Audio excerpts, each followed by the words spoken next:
Tere! Täna alustame siis ülevaadet uuest mullaproovide kaardirakendusest ja peale seda, kui te olete siis oma esimese sisselogimise teinud, jõuate te rakenduse avalehele, kus tavaolukorras ei olegi teil vaja mitte midagi muud teha, kui vajutada suurt rohelist nuppu, mille peal on kirjutatud alusta tööd.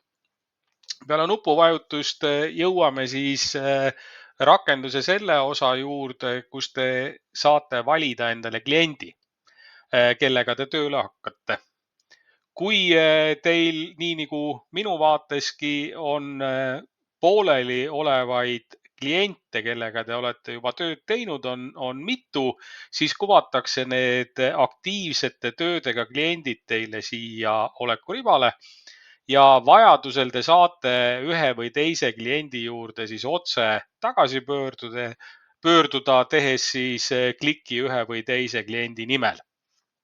Kui aga te kas otsite uut klienti endale juurde, kellega tööd alustada või alustate üldse esimest korda, siis klikkige siin kasti sakil nimega otsi kliendi baasist. Avanevas vaates siis saate otsida klienti kahel moel. Üks võimalus on otsida klienti nime järgi. See ei pea olema täpne nimetüvi, enam-vähem mingi osa nimest võiks olla olemas ja peale otsingu nuppu vajutust hakatakse sama teie teksti järgi siis otsingut teostama. Siinjuures rõhutan, et tuleb olla tähelepanelik, et juhul kui otsitakse välja mitu sarnase nimega ettevõtet, et siis valikut tehes hiljem te oleksite täpne, et ei valiks kogemata valet ettevõtet. Teine võimalus on, kui te teate või olete internetist kopinud ettevõtte registrikoodi, saate selle kopeerida siia ja lisada registrikoodi järgi otsimise valikusse ja vajutades nuppu otsi alustatakse otsingut. Mina kirjutan siia esimeseks valikuks näiteks Kõljala. Vajutades nuppu otsi, võtab see natukene aega, olenevalt teie netikiirusest ja kõigest muust ja kuvatakse siis otsingusse antud juhul Kõljala nimetüvega 2 ettevõtet. Nagu ma ütlesin, neid valikuid, mida teile vastuseks pakutakse, võib olla mitu, et olge siis valikut tehes tähelepanelikud. Mina siit võtan praegu põllumajandusliku osaühingu enda kliendi vaatesse, kellega ma olen ka ennem juba tegelikult tööd teinud.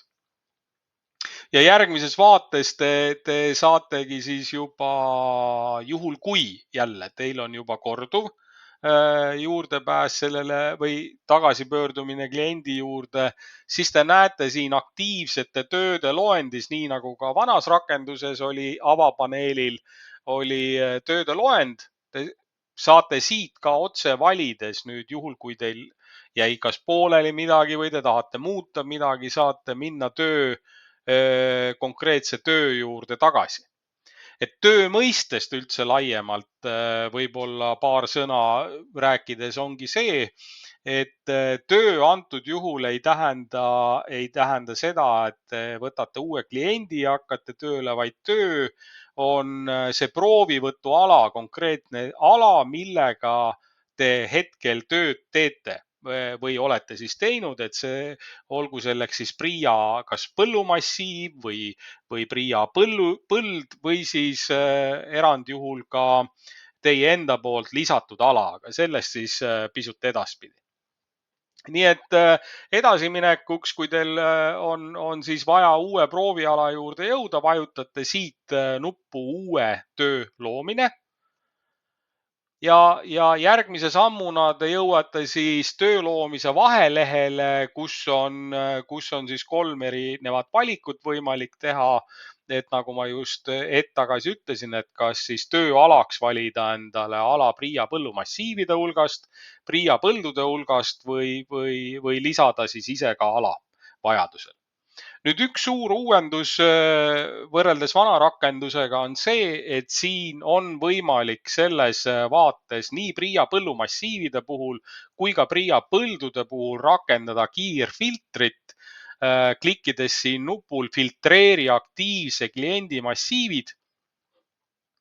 See päring võib võtta natukene aega, olenevalt jälle teie internetiühendusest ja millest iganes, et otsitakse siis PRIA registri järgi selle kliendi kõik massiivid ja lisatakse natuke rõhutatud värviga teile siia kaardi vaatesse. Et kui te teate oma piirkonda kas hästi, te peate võtma proove mitmelt massiivilt järjest, siis see on kiire abivahend, et kui te nüüd suurendate ennast kaardile natuke sisse, et näha lähemalt põlde ja massiive, siis saate teha siit juba valikuid edaspidi käsitsi. Et siin on näha, et antud kliendile kuuluvad siit grupist mitmed põllud, üks nendest on juba aktiivne tööala, kus on tööd eelnevalt tehtud ja teil ei ole vaja tööd edaspidi teha enam midagi muud, kui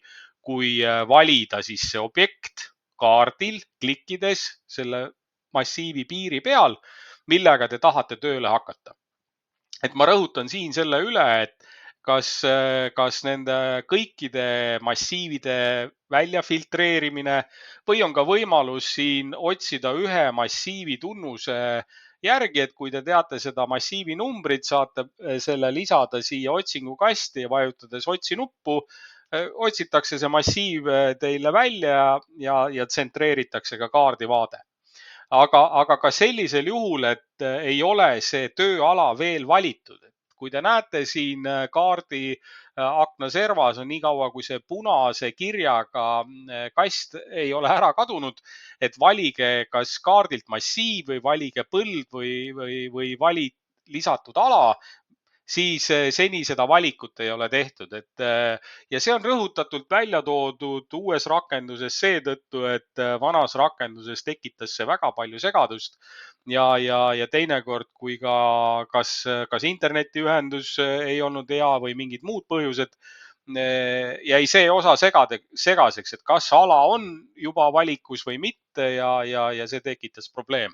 Et nüüd siis on ta väga jäigalt ära segmenteeritud kogu see tööprotsess ja see valik tuleb igal juhul kinnitada. Et selleks klikime siis sellel massiivil, millega me soovime tööd alustada ja nüüd ilmuvad siia edasi kirjad, kus on siis kiire ülevaade massiivist numbri näol ja ka massiivi pindala antakse teile siia ette. Ja nüüd te peate siis selle valiku kinnitama selleks, et järgmise etapi juurde jõuda. Nii et vajutades nuppu kinnita ala ja asu tööle, jõuame me siis juba töövaatesse, mis on siis aluseks, et siit järgmised sammud teha, kas lisada proovipunktid, proovipunktidele numbrid anda või teha välitöid ja nii edasi. Nüüd ühe uuendusena vast juba märkasite ennem ka, on siin olemas kogu aeg jooksevad kaasa kollase taustaga nupud, mis viitavad sammule tagasi, mida te saate siis klikkida kuni päris alguseni tagasi, ilma et teil tööprotsess tegelikult katki läheks. Et alati saate kaardipildis pöörduda tagasi olemasolevate tööde juurde, nii nagu mina praegu tegin.